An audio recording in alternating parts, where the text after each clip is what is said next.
Hello guys! Welcome to my channel. So for today's video, ang ituturo ko sa inyo ay ang kantang Somewhere Only We Know by Kian. Okay?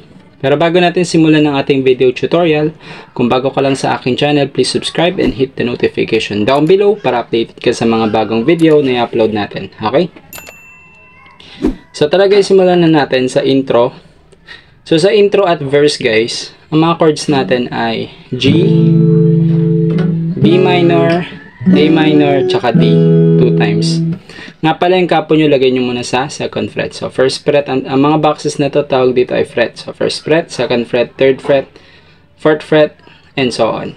Bilang ng string, first string, second string, third string, fourth string, fifth string, sixth string. Okay? So tara, simulan na natin. So mga chords, G. So, sa G, ito sa first string, ito sa second string, ito sa sixth string, ito sa fourth string. G, and then B minor. So, itong index mo mula dito sa first string hanggang dito, sa fifth string, index dito, middle finger sa second string, ring finger mo dito sa fourth string, pinky mo sa third string, yan. Pero kung hindi mo kaya yung bar chords pa, pwede mong gawin yung easy version na ganito. So, easy version ng B minor ay ganito. So, first string dito, index, second string dito, third string ito. Pero ang tatamaan mo lang na string is mula fourth hanggang first string. Okay? And then, A minor. So, A minor guys, ganito. So, ito first string, itong middle finger mo sa fourth string, second string ito, fourth string, ito, third string. A minor, and then D. So, D is first string ito second string, third string pala, ito second string. So, yun yung mga chords natin para sa ating intro at verse. Strumming pattern natin guys sa buong kanta ay dalawa. Yung strumming pattern natin karamihan ay ganito. Down, down, up, up, down, down, kada chords. Yung mga may asterisk na makikita nyo na chords, ang strumming pattern nun ay dalawang bagsak na down. So, 1, 2. Yung may mga asterisk lang. Okay? That is, down, down, up, up, down, down. Okay? So, tara guys.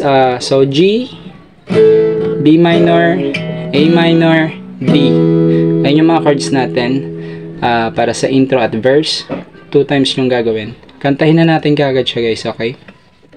Game. I walk across an empty land. I knew the pathway like the back of my hand.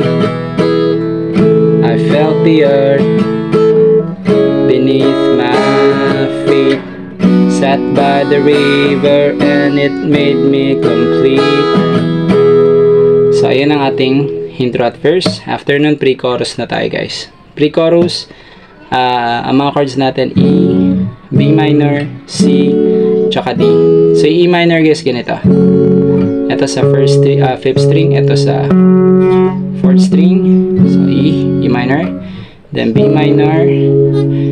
Naturo ko na yan sa inyo guys. So, and then C.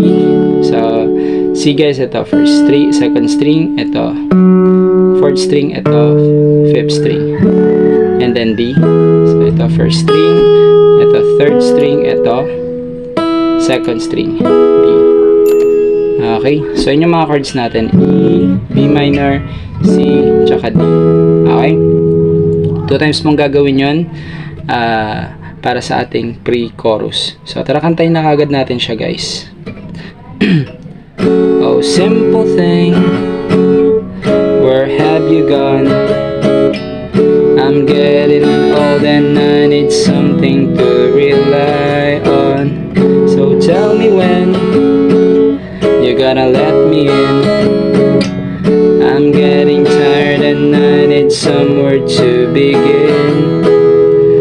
Okay? So after mo magawa yung ating pre-chorus, sunod yung second verse. Sa second verse guys, same chords pa rin naman. G, B minor, A minor, D 2 times. Yung pa rin naman.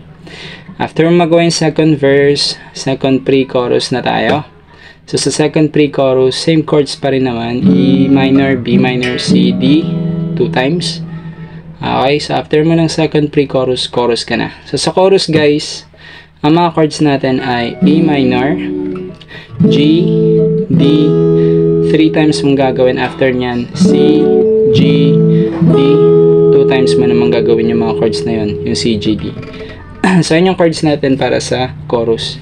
So makikita nyo may mga asterisk yung ibang chords dyan. So ang strum nun ay 2 down lang, okay? So tara kantahin na kagad natin ang ating chorus. Wait lang.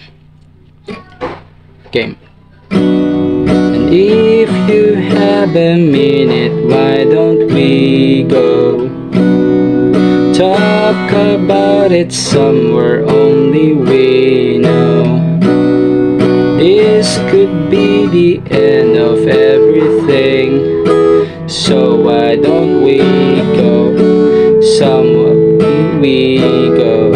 So after mong magawa yun guys, yung ating wait lang, second pre-chorus na pala yun. So ayan, tapos yung sa chorus nga pala guys, diba, C, so why don't we go, so why don't we go somewhere only we know. So after magawa yung first chorus natin, pre-chorus ka na. So same chords, same sa third pre-chorus, same chords pa rin naman, and strumming pattern A minor, B minor, C, A 2 times. Then after mo magawa yung third pre-chorus, second chorus ka na. So sa second chorus guys, may pagkakaiba lang ng konti. So A minor, diba, G, D 3 times. Tapos C, G, D 2 times kanina yung C, G, D. Ngayon gagawin mo lang 1 time yung C, G, D sa second chorus. Okay? And then after mo magawa yun guys, yung second chorus, instrumental na tayo. Ang mga chords natin sa instrumental, C, G, D 2 times. Okay? And then sa last chorus, gagawin mo lang siyang 4 times. Same chords lang siya ng instrumental yung last chorus. 4 times mo lang gagawin yung C, G, D. Okay? So, ganun lang siya kadali guys. Sana nagustuhan nyo tong video na to. And kung nagustuhan nyo, please like and share na rin. At kung may gusto kayo matutunan bagong kanta, comment down below. Baka magawa natin ng tutorial sa susunod. Okay? So, thanks for watching guys. Kita-kits na lang sa susunod na video upload natin. Bye-bye!